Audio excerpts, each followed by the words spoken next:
नमस्कार, good morning साथियों। मैं नरेंद्र चौधरी और आप सभी का उत्कर्ष क्लासेस के इस यूट्यूब चैनल पे स्वागत करता हूं।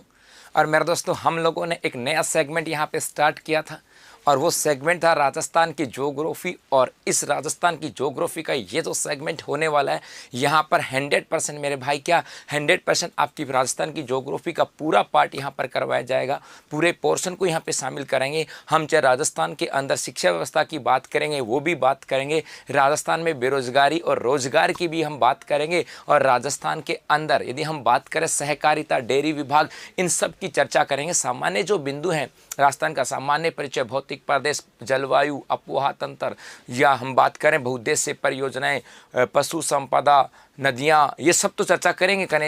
खनिज उद्योग। इसके साथ साथ इस जो राजस्थान का स्टेटिकल जो पार्ट आता है, जैसे राजस्थान की डेयरी व्यवस्था की बात करेंगे, कोऑपरेटिव जो सोसाइटीज आती हैं, इनकी हम लोग यहाँ से बात करेंगे। इसका मतलब लगभग पूरा हम लोग यहाँ से बात करने वाले हैं। तो भाई सभी को नमस्ते, राम राम और गुड मॉर्निंग। तो करें सेशन की शुरुआत। Very good. हम लोगों ने स्टार्ट कहाँ से किया था? हम लोगों ने स्टार्ट किया था राजस्थान के सामान्य परिचय से। और सबसे पहले हम बात कर रहे थे कि सर ये राजस्थान है क्या। ये हम लोगों ने देखा था कि ये भाई राजस्थान क्या था। तो राजस्थान के बारे में देखा कि सर राजस्थान जो है ना, ये अपने आप में पर्टिकुलर या तो क्या है, ये राजस्थान है क्या, या तो किसी क्षेत्र विशेष का नाम है। और उसके नाम को हमने देखा तो कहाँ से इसका नाम चलता चलता ये नाम जो है ये राजस्थान आया था। उसके बाद हमने देखा कि ये जो राजस्थान है ये अपने आप में एक राज्य है। और इस राज्य की बात करें तो ये राज्य कहाँ से आया, तो राज्य का रूप में आया था कि जो रियासतें थी उनका एकीकरण हुआ। पहले चरण के अंदर मत्स्य संघ बना था, ये बातें हमने पढ़ी थी कल।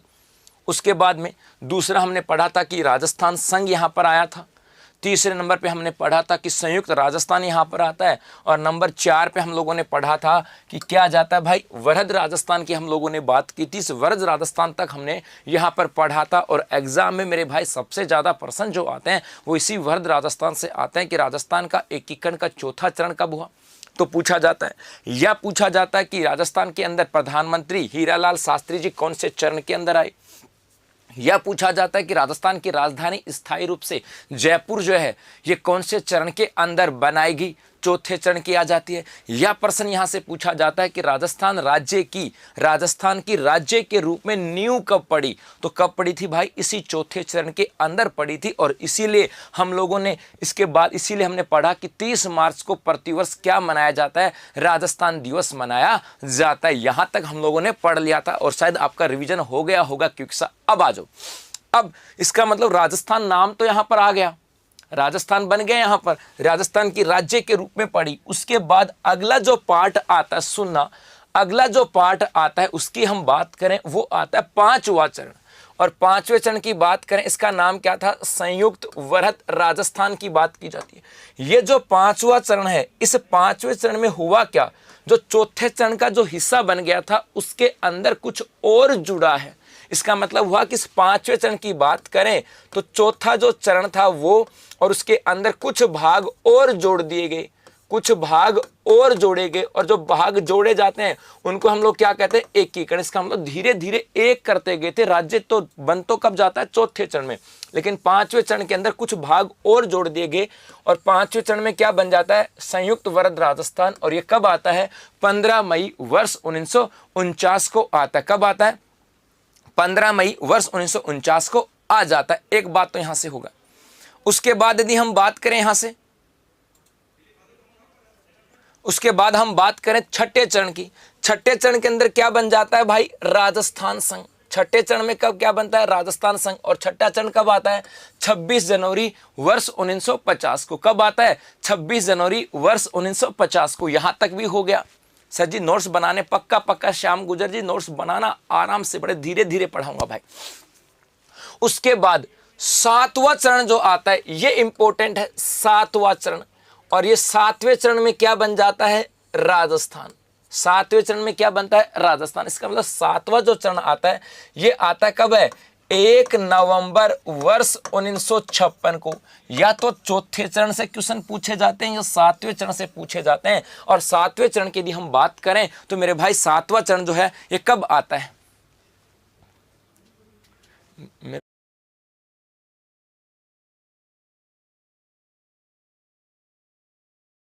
ये 7वां चरण कब आता है? 1 नवंबर 1956 को चौथे चरण के अंदर राजस्थान बन जाता है। और राजस्थान बनने के बाद अगले 5वें, 6ठे और 7वें इन चरणों के अंदर कुछ हिस्से जो हैं ये राजस्थान में मिलाए जाते हैं और मिलने के बाद 7वें चरण में आकर के राजस्थान बनता है। इस दिन ये राजस्थान बनता है, इसे क्या कहा जाता है? वर्तमान राजस्थान। इसको हम लोग क्या बोलते हैं भाई? वर्तमान राजस्थान। तो यहां से पर्सन जो बनते हैं ना, वो पर्सन क्या बनते हैं कि राजस्थान की बात करें, वर्तमान राजस्थान का निर्माण कब होता है? तो ये जो आज जो राजस्थान हमें दिखाई दे रहा है, इस राजस्थान का निर्माण 1 नवंबर वर्ष 1956 को होता है। यह पूछा जाता है कि सप्तम चरण कब आया? 1 नवंबर वर्ष 1956 को यहां पर आ गया था। एक बात तो ये हो गया, ठीक है। अगला, अब ये तो यहां तक तो हो गया अपनी ज्योग्राफी की बात, और यहां पर आकर के अपना वर्तमान राज्य भी आ जाता है। तो यहां तक हम लोगों ने 2 बातें पढ़ ली। क्या क्या पढ़ा? एक तो हमने पढ़ लिया, सुनना, राजस्थान का नाम, कि भाई ये जो राजस्थान का नाम है ये कहां से पड़ा, कैसे आया, तो कहां से चला, धीरे धीरे धीरे धीरे 1829 में नाम क्या बन गया? राजस्थान। और प्रशासनिक दृष्टि से, संवैधानिक दृष्टि से नाम कब बन गया, ये हमने देखा। और उसके बाद हमने देखा कि राजस्थान राज्य कैसे बना। तो हमने देखा कि रियासतों का एकीकरण हुआ, नींव कब पड़ गई थी? 30 मार्च 1949 को। और वर्तमान राजस्थान कब बन गया? तो जवाब आ जाता है सर 1 नवंबर 1956 को। ये 2 बातें हमने पढ़ ली। लेकिन अब यहीं से मेरा अगला प्रश्न जो बनता है आप लोगों के लिए, क्या ये जो प्रश्न हमें दिखाई दे रहा है, ये जो ऑप्शन हमें दिखाई दे रहा है, ये तो वर्तमान राजस्थान बन गया। लेकिन अब यहां से एक प्रश्न बनता है, क्या इस वर्तमान राजस्थान के स्वरूप में बदलाव हो सकता है क्या? स्वरूप में बदलाव हो सकता है क्या? बदलाव हो सकता है क्या? हो सकता है क्या? हाँ भाई, ये प्रश्न यहां से बनता है। क्या वर्तमान जो राजस्थान दिखाई देता है, इस वर्तमान राजस्थान के अंदर स्वरूप में बदलाव हो सकता है क्या? बता दूं तो आप लोगों का कुछ एक का तो जवाब आएगा सर हो सकता है, और कुछ एक का जवाब आ जाएगा सर नहीं हो सकता। तो इसका मतलब है यदि हम बात करें कि सर वर्तमान में बदलाव हो सकता है, तो आपका जवाब क्या होना चाहिए? हाँ हो सकता है। क्या? हाँ में होना चाहिए। सर कैसे कैसे हो सकता है? इसके साथ करंट अफेयर्स भी हम लोग जोड़ते हुए चलेंगे। कैसे? पहला तो ये हो सकता है कि यदि किसी बाहरी देश का आक्रमण हो जाए, बाहरी देश का आक्रमण हो जाए, सपोज करो किसी भी देश ने इस पर्टिकुलर एरिया के ऊपर आक्रमण कर लिया, जैसलमेर वाले हिस्से को, तो क्या राजस्थान के स्वरूप में बदलाव नहीं हुआ क्या? हो सकता है। या हम बात करें, देखो तीसरा प्रश्न दूसरा बन सकता है, या हम कैसे कहें कि किसी राज्य को किसी राज्य के साथ मिलाने पर, किसी राज्य के साथ मिलाने पर हो सकता है इधर कोटा, बारा, झालावाड़ का हिस्सा झालावाड़ को दे दें, तो मेरे भाई इसके स्वरूप में बदलाव हो जाएगा। या हो सकता है मध्य प्रदेश का ये जो हिस्सा है ये राजस्थान को दे दे, तो भी स्वरूप में बदलाव हो सकता है। ये तो बेसिक समझने वाली थी, लेकिन करंट यहां से कहां जुड़ेगा? तीसरे पार्ट के साथ। और वो क्या कि सर नए जिलों का निर्माण करके भी हो सकता है। नए जिलों का निर्माण करके, सर नए जिलों का निर्माण करके इसके स्वरूप में बदलाव कैसे हो सकता है? तो आज अंदर के स्वरूप की बात की थी, बाहरी ढांचे के नहीं, अंदर के ढांचे की भी बात करें। और अंदर कितने जिले हैं वर्तमान में? 33 जिले हैं। और यदि एक नया जिला बना दे 34, तो भाई आंतरिक स्वरूप जो होगा, क्या इस आंतरिक स्वरूप में बदलाव नहीं होगा क्या? 100% आंतरिक स्वरूप में भी बदलाव हो सकता है। तो यहां से प्रश्न एक और बनता है, हाँ भाई एसआई के लिए बी सफिशिएंट है क्या मेरे भाई? आरएस तक सफिशिएंट है, पुलिस कांस्टेबल से लेकर के आरएस तक है। हाँ जी, वेरी गुड भाई बलराम जी, बहुत बढ़िया। आ जाओ। तो इसका मतलब यह हुआ कि भाई नए जिलों का निर्माण करके भी हो सकता है। तो यहीं से प्रश्न आ जाए कि राजस्थान के अंदर नए जिलों के निर्माण के लिए, राजस्थान में नए जिलों के निर्माण हेतु गठित समिति, नए जिलों के निर्माण हेतु गठित समिति कौन सी है? निर्माण हेतु गठित समिति की बात करें और वो समिति कौन सी आ जाती है, तो आपका जवाब क्या हो जाएगा? क्या नाम जवाब हो जाएगा भाई? परमेश चंद्र समिति। क्या नाम आ जाएगा?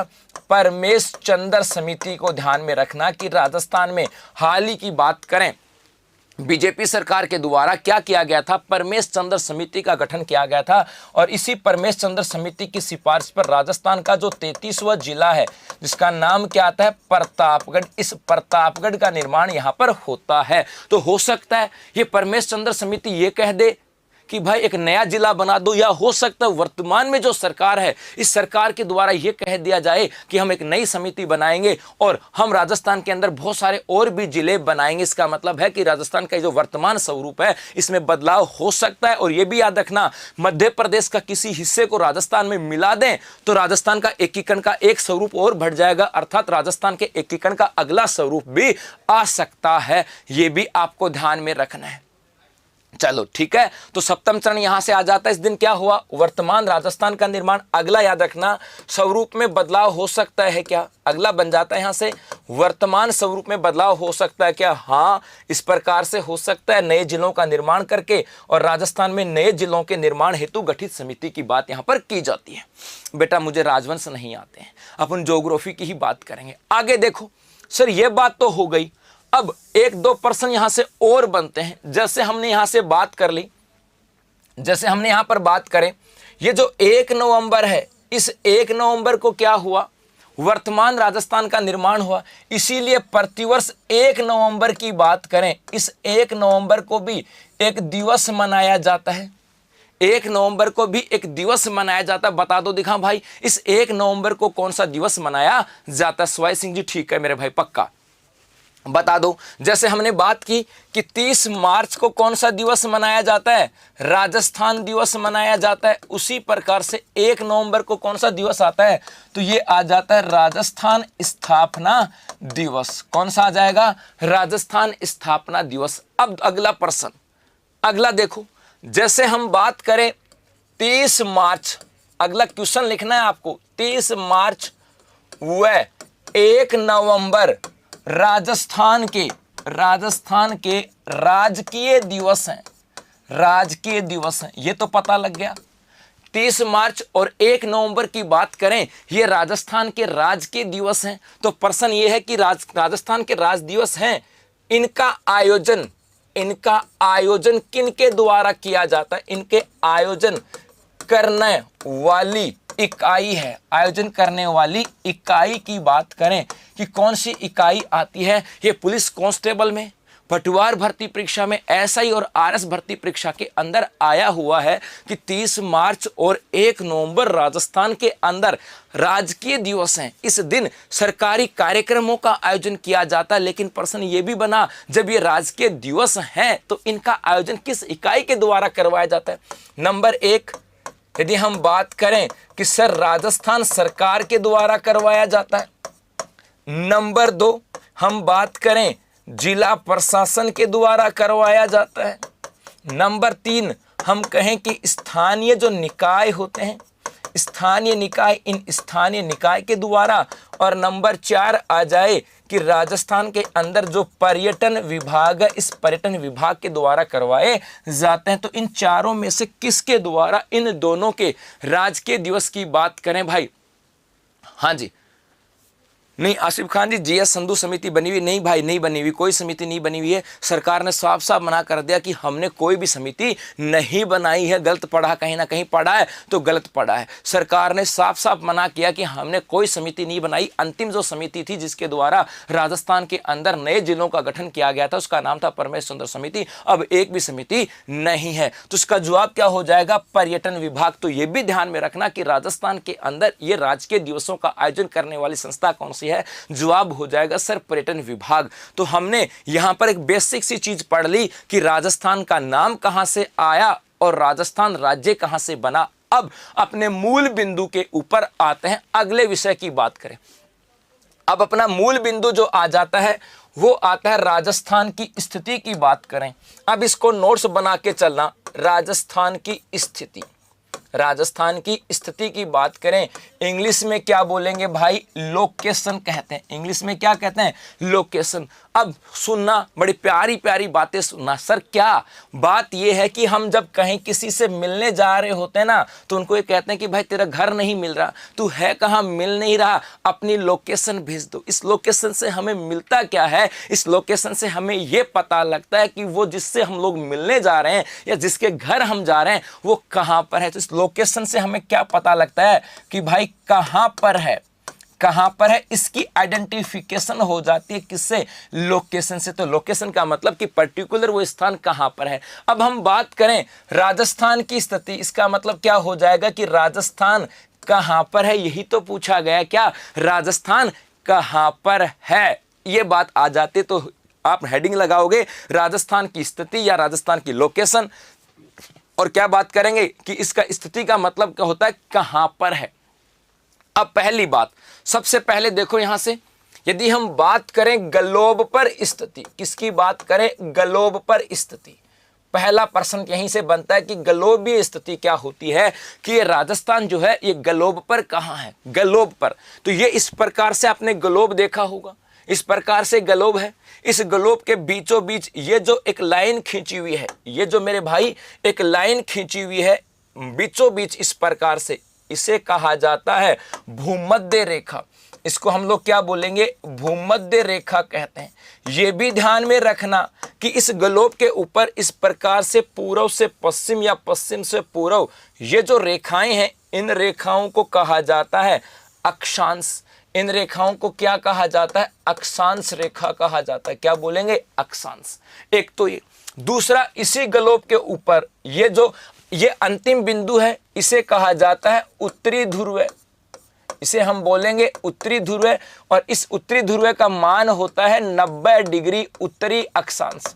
सर ये क्या है, देखो ये अपना ग्लोब है, इसको ऐसे समझें, ये अपना ग्लोब है। इस ग्लोब के ऊपर कुछ काल्पनिक रेखाएं खींची गई हैं, कुछ काल्पनिक रेखाएं जो पूर्व से पश्चिम की ओर हैं। इन रेखाओं को कहा जाता है अक्षांश रेखा। क्या बोलेंगे इनको, अक्षांश रेखा बोलते हैं। और वो अक्षांश रेखा जो इस पूरे ग्लोब के बीचों बीच है, इसको कहा जाता है भूमध्य रेखा। इस भूमध्य रेखा ने अपने इस पूरे ग्लोब को दो भागों में बांट दिया। ये जो ऊपर वाला भाग है इसे कहा जाता है उत्तरी गोलार्ध। अरे गोलार्ध का मतलब गोल धन अर्ध, और इसका दक्षिणी जो भाग आता है इसे कह दिया जाता है दक्षिणी गोलार्ध। इसको हम लोग क्या बोलेंगे, दक्षिणी गोलार्ध। अब जो अक्षांश रेखाएं हैं ये तो सभी जगह हैं। वो अक्षांश रेखाएं जो इस उत्तरी गोलार्ध में खींची हुई हैं, वे अक्षांश रेखाएं जो उत्तरी गोलार्ध में खींची हुई हैं, इन अक्षांश रेखाओं को कहा जाता है उत्तरी अक्षांश। इनको हम क्या बोलेंगे, उत्तरी अक्षांश। और वे अक्षांश रेखाएं जो कि इस दक्षिणी गोलार्ध के अंदर खींची हुई हैं, इनको हम लोग क्या बोलते हैं, दक्षिणी अक्षांश, क्योंकि ये तो उत्तर में है और ये कहां पर है, दक्षिण के अंदर है। ये भी ध्यान में रखना, यहां पर ये इसका मान, इसको नाम तो भूमध्य रेखा है लेकिन इसका मान होता है 0 डिग्री। इसका मान कितना है, 0 डिग्री। उसके बाद में हम लोग उत्तर की ओर जाएंगे तो 1 2 3 4 5 6 7 इस प्रकार से और अक्षांश खींची जाएंगी, और सबसे अंतिम जो होगा इसका मान होगा 90 डिग्री उत्तरी अक्षांश। और इस 90 डिग्री उत्तरी अक्षांश को कहा जाता है भाई उत्तरी ध्रुव।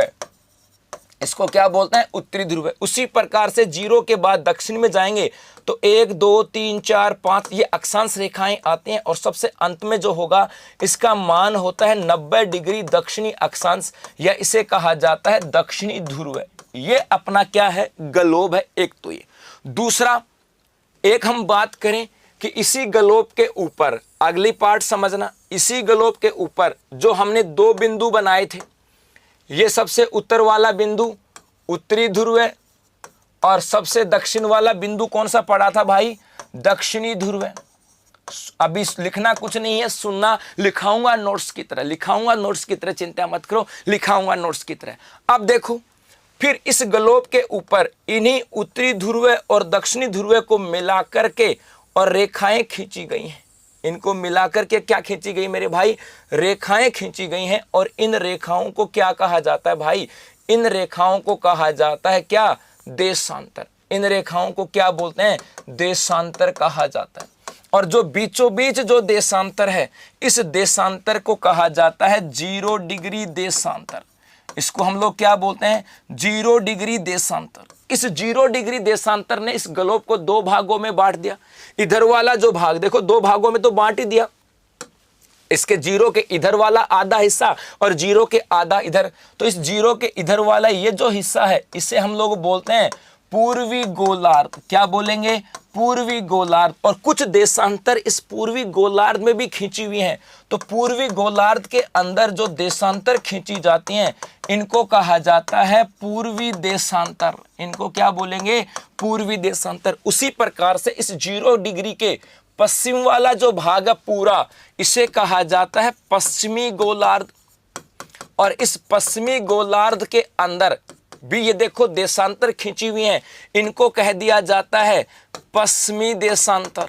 ये बात समझ में आ गई क्या? ग्लोब कहानी आ गई समझ में कि एक तो ग्लोब होता है जिसके ऊपर अक्षांश रेखाएं होती हैं, और एक क्या होती हैं? इस ग्लोब के ऊपर देशांतर रेखाएं होती हैं। ठीक है भाई, ये भी आपको ध्यान में रखना है। लैटिट्यूड और लॉन्गिट्यूड की बात की जाती है। फोटोज भाई, लैटिट्यूड और लॉन्गिट्यूड की बात यहां पर की जाती है। अब अगली बात, अब यहां से पूछा जाए, हम बात किसकी कर रहे थे? राजस्थान की स्थिति। अब लिखना है आप लोगों को राजस्थान की स्थिति, यही तो बिंदु था। और इस राजस्थान की स्थिति में सबसे पहले लिखना है गलोबीय स्थिति। गलोबीय स्थिति। और जैसा मैं लिख रहा हूं ऐसे के ऐसे नोट्स बना लेना है, ऐसा का ऐसा नोट्स बनाना है। क्या भाई? ये तो हो गया ग्लोब। इस ग्लोब के ऊपर यह है आपकी इक्वेटर या भूमध्य रेखा। इस भूमध्य रेखा ने राजस्थान को 2 भागों में बांट दिया। और उसी प्रकार से ये आ जाती है भाई देशांतर। कौन सी? 0 डिग्री देशांतर, जिसे ग्रीनविच रेखा भी कहा जाता है। और ये हो गया अपना ग्लोब। इस ग्लोब की बात करें क्या? इस ग्लोब की यदि हम बात करें तो सर इस ग्लोब पे कहां है राजस्थान? तो मेरे भाई यहां पर है राजस्थान। इस ग्लोब की बात करें, इस ग्लोब के ऊपर राजस्थान ये है राजस्थान। तो कहां पर हो गया राजस्थान? देखो कौन सी दिशा हो जाएगी? तो ये तो है उत्तर दिशा, और ये दिशा कौन सी है? पूर्व। और राजस्थान कहां पर है? उत्तर पूर्व के अंदर। कहां पर है? तो जवाब क्या हो जाएगा सर? ग्लोब स्थिति में जवाब हो जाएगा अरे उत्तरी पूर्वी गोलार्ध पर है। उत्तरी पूर्वी गोलार्ध में है। तो राजस्थान की यदि ग्लोब स्थिति पूछा जाए तो आपका जवाब क्या होगा सर? उत्तरी पूर्वी गोलार्ध के अंदर। अंग्रेजी नहीं आती एग्जाम में भाई। हाँ चलो, तो कहां पर है? उत्तरी पूर्वी गोलार्ध में। तो राजस्थान की एक स्थिति तो जवाब हो गया सर कहां पर? उत्तरी पूर्वी गोलार्ध के अंदर। अगला एक छोटी सी लाइन आप लोग नोट लगा के लिख लेना है। यदि पूछा जाए राजस्थान ग्लोब के राजस्थान ग्लोब पर कौन सी दिशा में है? कौन सी दिशा में है? दिशा में है तो आपको क्या लिखना है? उत्तरी पूर्वी दिशा। दिशा पूछे तो उत्तरी पूर्वी दिशा, और ग्लोब पे पूछे तो गोलार्ध साथ हो गया। यदि ग्लोब स्थिति पूछे तो दिशा नहीं बताना है, ग्लोब बताना है। हाँ भाई, राजमार्ग भी पढ़ाएंगे बेटा विशाल, सब चीजें पढ़ते चलो भाई। हाँ, वर्ल्ड की ज्योग्राफी पढ़ेंगे, चिंता मत करो भाई। ठीक है, तो ग्लोब स्थिति उत्तरी पूर्वी गोलार्ध, और दिशा पूछे तो उत्तरी पूर्वी दिशा। एक बात तो ये। अगला देखो, उसके बाद अगला हम बात करें सर राजस्थान की। अगला क्या जाएगा? राजस्थान की विश्व में स्थिति। राजस्थान की क्या हम बात करें? विश्व में स्थिति। आपको यही लिखना है, राजस्थान की विश्व में स्थिति कहां पर है। यह पूरा अपना वर्ल्ड का मैप है। इस वर्ल्ड के मैप में कहां पर है? तो देखो, इसको बीच में बांट दें तो भाई यहां से हम कह सकते हैं ना, यह भाग बांट दिया पूरा का पूरा। ये लो जी, बांट दिया पूरा का पूरा, हो गया पूरा मामला।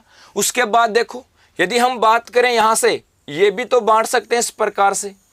ये लो भाई, इसको यहां से बांट दें। ये लो जी, ये हो गए यहां पर, और इसको बांट देते हैं। इस प्रकार से ये बढ़ जाता है। यहां पर आती है भूमध्य रेखा। इस प्रकार से ये भूमध्य रेखा है। तो देखो कहां पर है? वो ही उत्तर और पूर्व में है। कहां पर है? उत्तर और पूर्व के अंदर। तो विश्व की बात करें, इस विश्व में भी कहां पर है, उत्तर और पूर्व में। तो विश्व में स्थिति क्या हो जाएगी, लिख लेना।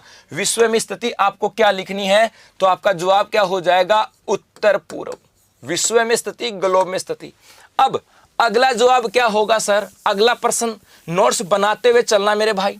अगली यदि हम पूछें कि भाई एशिया में स्थिति कहां पर है, एशिया में स्थिति किसकी बात करें, एशिया में राजस्थान की स्थिति कहां पर है, क्योंकि राजस्थान कौन से महाद्वीप में है, तो महाद्वीप के सापेक्ष पूछे तो कौन से महाद्वीप में है, एशिया में। और एशिया के अंदर कहां पर है वो हम चर्चा करें भाई, किसकी चर्चा करें कि एशिया के अंदर कहां पर है, वो यहां पर बात की जाती है। तो महाद्वीप तो कौन सा हो जाएगा अपने राजस्थान का, महाद्वीप तो हो जाएगा एशिया। और यदि सीधा पूछा जाए कि बताओ एशिया में स्थिति कहां पर है, तो ये पार्ट है एशिया का, इसको निकालो भाई, ये लो इस प्रकार से देखो, और इस एशिया को दो भागों में बांट देते हैं। ये बांट दिया दो भागों में एशिया को, और इस एशिया के अंदर देखो यहां पर हमने बांट दिया, एशिया का पूरा पार्ट हो गया लगभग लगभग, या इसको हम ऐसे भी कह सकते हैं, ये लो जी, इसको यहां से अपन बांटे, एशिया का पार्ट यहां तक आ जाता है, कजाकिस्तान ये यहां पर हो गया भाई लगभग ये, और लगभग ये पार्ट अपना यहां से हो जाता है। इसको और इधर ले लो भाई, ये लो जी, ये पार्ट अपने यहां पर आ जाता है, ये एशिया की स्थिति यहां पर आ जाती है। अब आपका जवाब क्या होगा, तो देखो ये कहां पर है, दक्षिण, और कहां पर है, लगभग लगभग कौन से पार्ट में आता है, दक्षिण और पश्चिम की बात हो जाती है। कहां पर है, दक्षिण पश्चिम के अंदर आ जाती हैं। अपनी क्लास रचना होगी भाई, चिंता मत करो, क्या 100% रेगुलर अपनी एग्जाम हो, अपनी क्लास होगी। तो देखो एशिया में कहां पर आ गया, दक्षिणी पश्चिमी भाग में आ गया, कहां पर आ गया भाई, दक्षिणी पश्चिमी भाग के अंदर अपना ये पार्ट यहां पर आ जाता है, ये पार्ट यहां पर आ गया। देखो हो गई इतनी सी बात, चलो जी आगे देखो। उसके बाद हम बात करें किसकी, भारत में स्थिति। अगला पार्ट आ जाता है कि बताओ भारत में स्थिति कहां पर है। तो मेरे भाई भारत की स्थिति की बात करें, यह भारत का सेंट्रल बिंदु है, इस भारत को बांट दो दो भागों में, इस प्रकार से एक और इस प्रकार से दो, दो भागों में बांट दिया भारत को। और इस भारत के अंदर दो भागों में बांटा, तो भारत के अंदर कहां पर है, तो देखो राजस्थान तो ये है अपना, यही तो राजस्थान है। अब देखो कौन सी दिशा के अंदर है, तो आपका जवाब क्या हो जाएगा सर, यहां पर कहां है, तो ये उत्तर और ये पश्चिम। तो भारत में स्थिति क्या हो जाती है, उत्तर पश्चिम में। भारत में कहां पर है मेरे भाई, उत्तर पश्चिम के अंदर आ जाता है। तो नोट्स बना लेने हैं कि विश्व के अंदर ग्लोबीय स्थिति कहां पर है, तो जवाब हो जाएगा उत्तरी पूर्वी गोलार्ध में। दिशा की बात करें तो उत्तर पूर्व दिशा के अंदर। कौन से महाद्वीप के अंदर है, तो आपका जवाब हो जाएगा एशिया महाद्वीप के अंदर।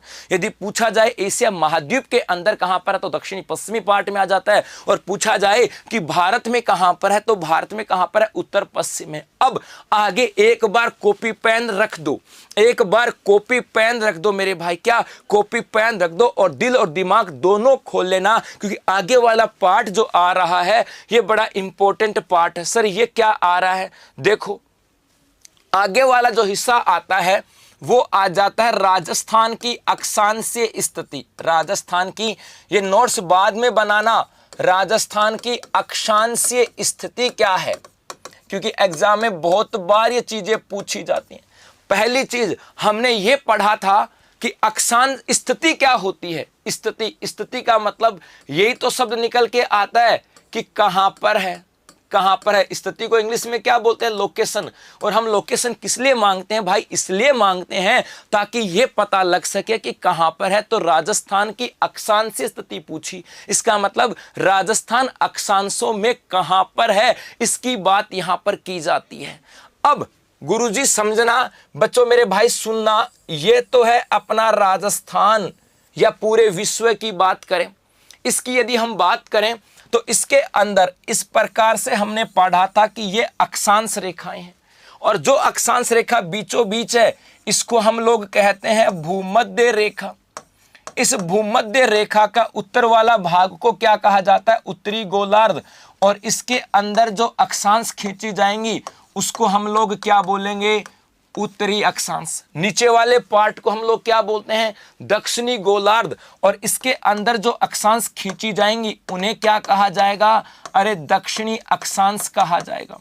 लेकिन सर हमने तो राजस्थान को ये पढ़ा था कि राजस्थान, देखो पुराने मैप पिछले हमने पढ़ा था कि राजस्थान लगभग यहां से दर्शाया था कि ये राजस्थान है, ग्लोब के ऊपर दिखाया कि नहीं दिखाया। देखो यहां पर हम बात करें, ये देखो इस मैप के अंदर ये ग्लोब के ऊपर यहां पर है राजस्थान, और वही राजस्थान मैंने अब यहां पर बनाया इस ग्लोब के ऊपर है यहां पर। अब सर तो राजस्थान की अक्षांश स्थिति क्या हुई? अक्षांश स्थिति का मतलब राजस्थान कौन से अक्षांशों पर स्थित है? तो मेरे भाई कोई ना कोई एक अक्षांश होगी जो इस राजस्थान के दक्षिणी भाग को छूकर गुजरेगी, और एक अक्षांश होगी जो इस राजस्थान के उत्तरी भाग को छूकर गुजरेगी। और राजस्थान कहां पर है? राजस्थान इस अक्षांश और इस अक्षांश के बीच में है। कहां पर है सर? इस अक्षांश और इस अक्षांश के बीच में है। तो सर जो ये अक्षांश स्थिति है, यही जो अक्षांश है, यही क्या हो जाएगी? राजस्थान की अक्षांश स्थिति। सर इसका मान क्या है? तो इसका मान कितना है मेरे भाई? इसका मान है 23 डिग्री 3 मिनट, और इसका मान है 30 डिग्री 12 मिनट। कंफ्यूजन वाली बात, इन सब के आगे क्या आएगा? उत्तरी अक्षांश। सर ये डिग्री और मिनट क्या होती हैं? डिग्री और मिनट का मतलब मेरे भाई इस ग्लोब के ऊपर किसी क्षेत्र की स्थिति नापने के लिए सूर्य के साथ एंगल बना करके अक्षांश खींची गई थी, और हर एक अक्षांश के बीच में, एक से दो अक्षांश के बीच में 60 मिनट होते हैं। उसी प्रकार से एक से दूसरे देशांतर के बीच के अंदर भी 60 मिनट होती हैं। तो जैसे एक से दो अक्षांश जाएंगे उसके बीच में कितनी मिनट है? 60। तो ये अक्षांश का मान कितना है? 23 डिग्री 3 मिनट, और इस अक्षांश का मान कितना है? 30 डिग्री 12 मिनट। तो राजस्थान की अक्षांश स्थिति कितनी हो जाएगी? तो जवाब क्या हो जाएगा? अरे 23 डिग्री से लेकर के 30 डिग्री और 12 मिनट उत्तरी अक्षांश, यही राजस्थान की क्या हो जाएगी? अक्षांशीय स्थिति हो जाएगी। लेकिन मेरे भाई सबसे इंपॉर्टेंट बात है, यही प्रश्न आता है एग्जाम में, और इस प्रश्न की भाषा बदल दी जाती है। और प्रश्न की भाषा क्या बदली जाती है वो सुनो। प्रश्न की भाषा ये बदली जाती है, एग्जाम में क्वेश्चन ये आता है कि क्वेश्चन आ जाएगा, बताओ राजस्थान की अक्षांशीय स्थिति क्या है? राजस्थान की अक्षांशीय स्थिति की बात करें कि अक्षांशीय स्थिति क्या है, यही प्रश्न बनता है। और ऑप्शन क्या देंगे? ऑप्शन नंबर ए होता है ये लो भाई, ऑप्शन एक तो होता है ये 23 डिग्री उत्तरी अक्षांश, ये लो जी, एक ऑप्शन तो ये होगा। बी क्या होगा भाई? ये होता है उत्तरी अक्षांश। एक सी क्या होता है? ये लो भाई। और डी की बात करें, पहला ए व बी दोनों। और ये कई बार एग्जाम में आ चुका है। क्या?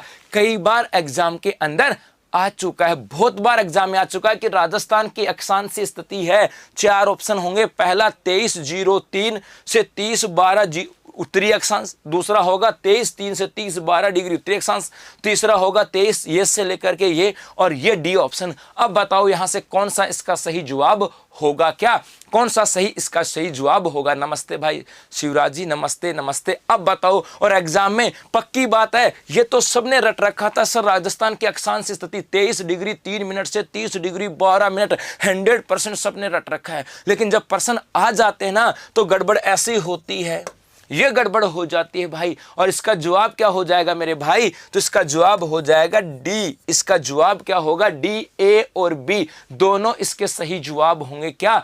ए और बी दोनों इसके सही जवाब होंगे। सर ऐसा क्यों? तो मेरे भाई ये भी 23 डिग्री 3 मिनट से 30 डिग्री 12 मिनट उत्तरी अक्षांश है, और ये भी 23:03 से 30 डिग्री 12 मिनट उत्तरी अक्षांश है। यकीन ना आए तो आप लोग 2014 का सेकंड ग्रेड का पेपर देखना। 2014 सेकंड ग्रेड का जो पेपर था, राजस्थान की ज्योग्राफी का पहला जो पेपर था, सेकंड ग्रेड का पहला पेपर, उसके अंदर देखना प्रश्न था, और आरपीएससी के द्वारा क्या माना गया? सर डी ऑप्शन माना गया। क्या माना गया? डी ऑप्शन माना गया। अब क्यों माना गया? ये आरपीएससी को अच्छे से पता कि ये भी 23:03 है, और बच्चे के दिमाग में 23:03 ही फंसी हुई है, तो 23:03 को दो तरीके से लिखा उन्होंने। और ये आरपी सेकंड ग्रेड 2014 के अंदर एग्जाम में आया। हाँ कुमार जी, टोटल अक्षांश जो है ना वो 181 है। अक्षांश रेखाएं 179 है, लेकिन अक्षांश कितनी है? 181 है। ठीक, ध्यान में रखना, इस प्रकार से प्रश्न आता है, ये तो आता है।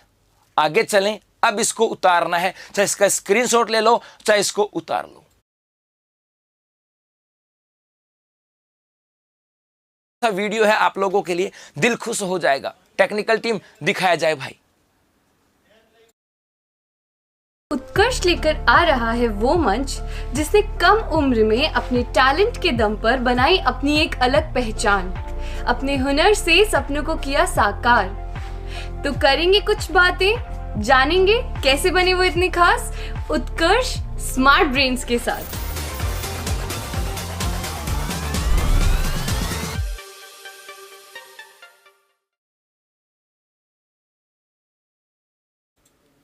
हाँ जी, हो गई अक्षांश स्थिति, उतार लिया होगा, स्क्रीनशॉट ले लेना। आगे देखो, उसके बाद अगला इंपॉर्टेंट पार्ट क्या आता है? राजस्थान की देशांतरीय स्थिति। अगला पार्ट क्या आता है? राजस्थान की देशांतरीय स्थिति की बात की जाती है। किसकी? देशांतरीय स्थिति। उसके बाद राजस्थान का विस्तार, और भाई उसके बाद वो प्रश्न होंगे जो आपके दिल और दिमाग दोनों को खोल देंगे। पक्की बात है, इस देश स्थिति के आधार पर। देखो, देशांतरीय स्थिति का मतलब देशांतरों में कहां पर है, यही तो होगा कि देशांतरों में कहां पर है, यही पूछा जाएगा। देशांतरीय स्थिति, ग्लोब पढ़ा है, इस प्रकार से ग्लोब है, और इस ग्लोब पे बीचों बीच जो देशांतर हमने खींची, इसको क्या पढ़ा था? 0 डिग्री देशांतर। ये भी देखा था, इस 0 डिग्री देशांतर के पूर्व वाले पार्ट को क्या कहा जाता है? पूर्वी ग्लोब। इसको क्या बोलेंगे? पूर्वी ग्लोब कहा जाता है। और ये जो पूर्वी ग्लोब वाला पार्ट है, इसके अंदर जो देशांतर हैं उनको कहा जाता है पूर्वी देशांतर। उसके बाद में इसके इस 0 डिग्री के पश्चिम वाला जो भाग है, इस पश्चिम वाले भाग को क्या कहा जाता है भाई? पश्चिमी ग्लोब कहा जाता है। और इस पश्चिमी ग्लोब में जो देशांतर खींचेंगे वो क्या कहलाएंगी? पश्चिमी देशांतर। अब राजस्थान तो हम यहीं पढ़ते आ रहे हैं कि राजस्थान तो ग्लोब के ऊपर यहां पर है, तो सर राजस्थान की देशांतरीय स्थिति क्या होगी? यही तो बात है। अरे यही बात है तो चर्चा देखें क्या होगी। इसका मतलब यह हुआ कि भाई एक देशांतर होगी जो इस राजस्थान के पश्चिमी किनारे को छूकर जाएगी, और भाई एक देशांतर होगी जो इस राजस्थान के पूर्वी किनारे को छू करके जाएगी। और राजस्थान इन दो देशांतरों के बीच के अंदर है, और राजस्थान की देशांतरीय स्थिति भी यही हो जाएगी। अब देखो तो सर इसका मतलब ये देशांतर और ये देशांतर का मान जो है वही राजस्थान की देशांतरीय स्थिति होगी। क्या मान है भाई? इसका मान कितना है बता दो फटाफट से। 69 डिग्री 30 मिनट से। और इसका मान कितना है? 78 डिग्री 17 मिनट। इसका मान कितना है? 69 डिग्री 30 मिनट से 78 डिग्री 17 मिनट की बात की जाती है। और ये कौन से देशांतरों में है? पूर्वी देशांतर। तो ये बात साथ याद रखना, जवाब क्या हो जाएगा? पूर्वी देशांतर। तो यहां पर हम लिखें कि राजस्थान की देशांतरीय स्थिति कितनी हो जाएगी? 69 डिग्री 30 मिनट से 78 डिग्री 17 मिनट पूर्वी देशांतर। क्या हो जाएगा? 69 डिग्री 30 मिनट से 78 डिग्री 17 मिनट पूर्वी देशांतर। ये इसका क्या हो जाएगा भाई? राजस्थान की देशांतरीय स्थिति हो जाएगी। क्या ये देशांतरीय स्थिति हो जाएगी? आगे देखो, हो गई बात इतने सी। ले लेना स्क्रीनशॉट, बाद में आराम से उतार लेना, कोई बात नहीं है। लेकिन अब उतारना, कॉपी बंद कर दो एक बार। अब एक बार मेरे भाई कॉपी बंद कर दो। क्यों कॉपी बंद कर दो? क्योंकि आगे वाला पार्ट 100% पूरा का पूरा कॉन्सेप्ट पे है, और यदि वो बात समझ में आ गई ना तो चीजें मजा आ जाएंगे। आपके बहुत सारे शब्द आ रहे हैं कि सर कटिबंध क्या होते हैं, क्या चीजें, वो बताऊंगा मेरे भाई। क्या क्या कटिबंध होते हैं, क्या बातें होती हैं, क्या नहीं होती हैं। एक बार अब कॉपी बंद करना, कहीं जरूरत पड़े तो स्क्रीनशॉट लेना, उसके बाद में उतार लेना। देखो अब आगे चलें। एक यहां से स्थिति पढ़ ली। अब इस स्थिति को राजस्थान के साथ क्वेश्चन कैसे बन सकते हैं उनकी बात की जाएगी। उससे पहले एक चीज और पढ़ लेते हैं। और वो क्या आ जाती है, राजस्थान का विस्तार। इसका स्क्रीनशॉट लेना, कॉपी नहीं लिखनी है, क्योंकि कॉपी में लिखोगे तो ध्यान भटकेगा। एक बार सुन लेना, उसके बाद लिखना, उसके बाद लिखना।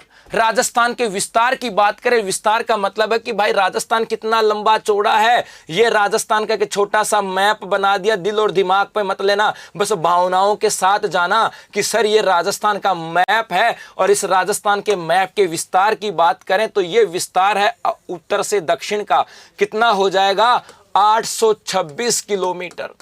और उसके बाद में ये विस्तार है पूर्व से पश्चिम का, कितना हो जाएगा, 869 किलोमीटर। कितना है, 869 किलोमीटर। एक चीज और सुना यहीं पर, ये बातें ध्यान में रखनी होंगी। क्या, ये जो बिंदु है ये राजस्थान का सबसे उत्तरी बिंदु है, और इस बिंदु का नाम क्या है, कोणा गांव। इस बिंदु का नाम क्या है, कोणा गांव। डिस्ट्रिक्ट कौन सा पड़ता है, गंगानगर। तो राजस्थान का सबसे उत्तरी बिंदु कौन सा, अरे कोणा गांव, गंगानगर की बात की जाती है। ये जो बिंदु है ये राजस्थान का सबसे दक्षिणी बिंदु आता है, और इसकी बात करें, इसका नाम क्या जाता है भाई, कुशलगढ़ की बात की जाती है। या हम बात करें बोरकुंडा की बात की जाती है, क्या, बोरकुंड या बोरकुंडा गांव। और ये बोरकुंडा गांव कुशलगढ़ कहां पर आता है, बांसवाड़ा के अंदर है। ये जो बिंदु है ये राजस्थान का सबसे पूर्वी बिंदु है, और इसका नाम आता है सिलान गांव। और ये गांव कहां पड़ता है, धौलपुर के अंदर। कहां पर, और ये आ जाता है मेरे भाई कौन सा गांव, कटरा गांव, सम तहसील के अंदर। और डिस्ट्रिक्ट कौन सा आता है, जैसलमेर।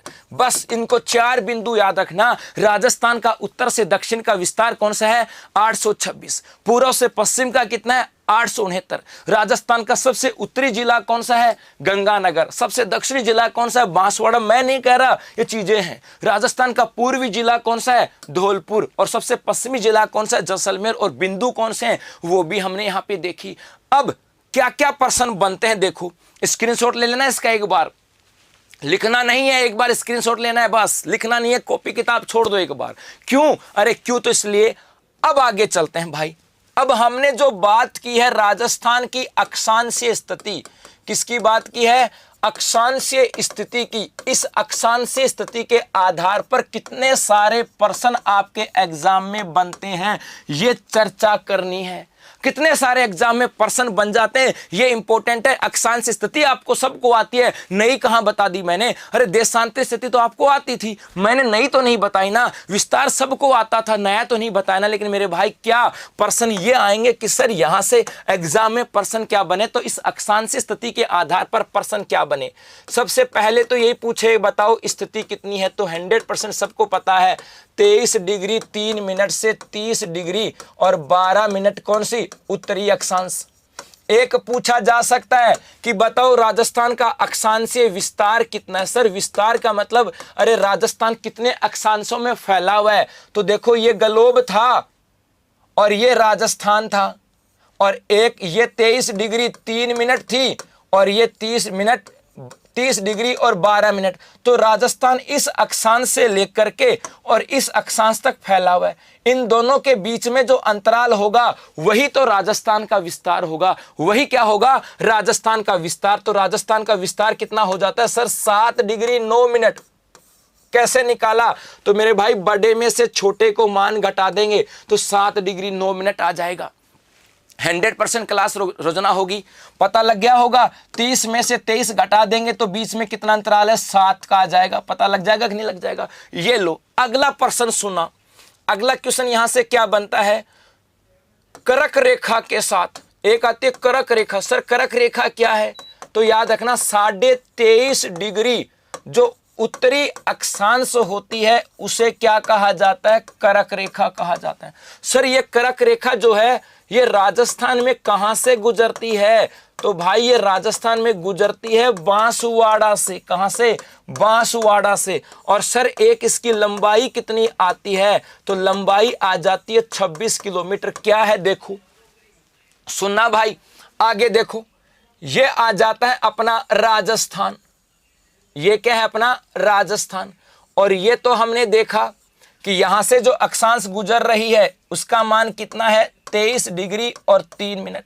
यहां से जो अक्षांश गुजर रही है इसका मान 30 डिग्री और 12 मिनट। एक अक्षांश कौन सी है 23.5।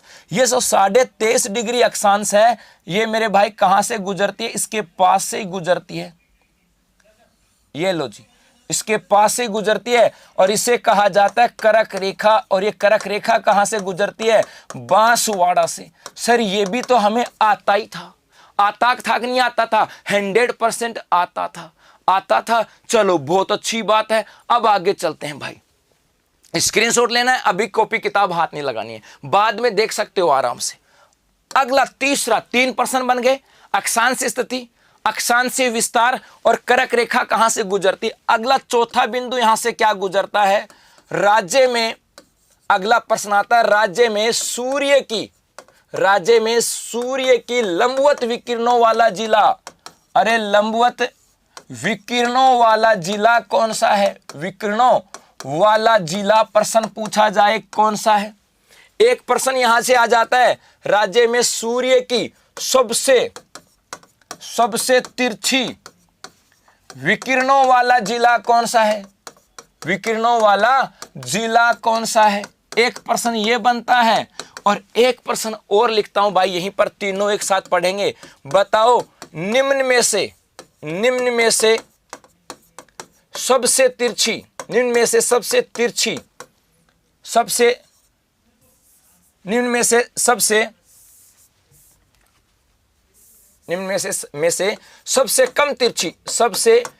कम तिरछी विकिरण वाला जिला कौन सा है, ये 3 प्रश्न हमने पढ़े। सर क्या है, पूछा जाता है 100% पूछा जाता है कि भाई सबसे तिरछी किरणों वाला जिला कौन सा है। तो आपका प्रश्न क्या होगा, सबसे तिरछी किरणों वाला जिला। तो 100% सबने पढ़ रखा है कि सर इसका जवाब तो गंगानगर होगा। क्यों पूछ रहे हो, ये तो हमें आते ही हैं। ये भी पूछा जाता है कि सबसे लंबवत किरणों वाला जिला कौन सा है, सर बांसवाड़ा है। क्यों पूछ रहे हो, ये भी हमें आता ही है। आता तो है, पक्की बात है। लेकिन अब ये प्रश्न क्या है, इसको भी लेते हैं। लेकिन 2 प्रश्न तो आपको आते ही थे, मैंने नया तो नहीं पूछा ना। लेकिन मेरा भाई हाँ देशांतर का अंतर ही बताऊंगा भाई, बताऊंगा। पहले अक्षांश तो पढ़ ले, उसके बाद अगला प्रश्न पूछा जाए कि बताओ, यदि प्रश्न आ जाए बताओ कि गंगानगर में सबसे तिरछी विकिरण कब गिरती हैं। अब ये तो आपको पता था कि सबसे तिरछी विकिरणों वाला जिला कौन सा है। बेटा एक बार अक्षांश पढ़ ले, उसके बाद देशांतर भी आएंगे, चिंता मत कर, सब्र रख। एक दिन में हाथ में सरसों नहीं उगती है। चलो जी, ये तो पढ़ लिया कि सर सबसे तिरछी किरणों वाला जिला कौन सा है, गंगानगर। अब मैंने पूछा कि गंगानगर में सबसे तिरछी विकिरण कब गिरती हैं। पहला ऑप्शन मैंने आपको दे दिया 21 जून, एक मैंने ऑप्शन दे दिया 22 दिसंबर, एक ऑप्शन दे दिया मैंने 21 मार्च और एक ऑप्शन दे दिया मैंने नंबर 4 23 सितंबर। ये 4 ऑप्शन है। बता दो भाई कि इस गंगानगर में सबसे तिरछी किरणें कब गिरती हैं। कौन बताता है यहां से, हाँ जी बताओ यहां से कौन से कहां पर गंगानगर में सबसे तिरछी किरणें कब गिरती हैं। बस यही तो इंपॉर्टेंट प्रश्न है।